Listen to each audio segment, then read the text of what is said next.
Човешкото тяло е изградено от клетки. Трилиони клетки, в които тече жизнената ни енергия. А боровия прашец Годжен поддържа ян енергията на нашето здраве. Той представлява природна храна, която е способна да захранва всяка клетка в тялото. Прашинката е с размер едва 3 нанометра, а каналчетата, през които клетките ни се хранят, са 6 нанометра. Това гарантира, че боровият прашец марка Годжен безпрепятствено достига до всяка клетка в тялото.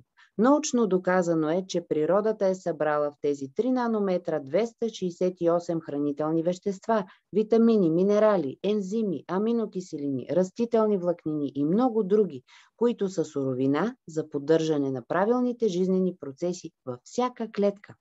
По този начин прашеца поддържа здравето и баланса на всички органи и системи в тялото. Той подхранва и оздравява сърдечно-съдовата система, черния дроб и жлъчката, храносмилателната и ендокринната системи.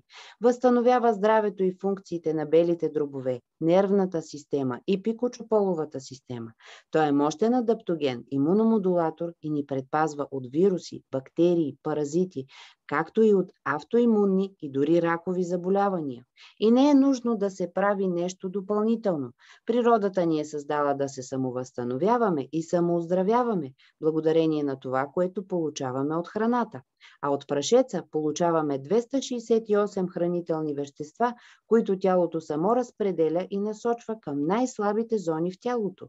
Той пълноценно допълва ежедневното меню от първия ден на раждането и е подходящ за всички. Добавяйки към храната си боров прашец профилактично по 2-3 дръжета 2-3 пъти дневно или едно саше на ден разтворено в топла вода, ние оставяме в ръцете на природата, т.е. на своето тяло да регулира и поддържа баланса, хармонията и правилната работа на всички органи и системи. А ако искате да научите повече за ползите, които боровият прашец Годжен носи на хората ежедневно, кликнете на линка под това видео.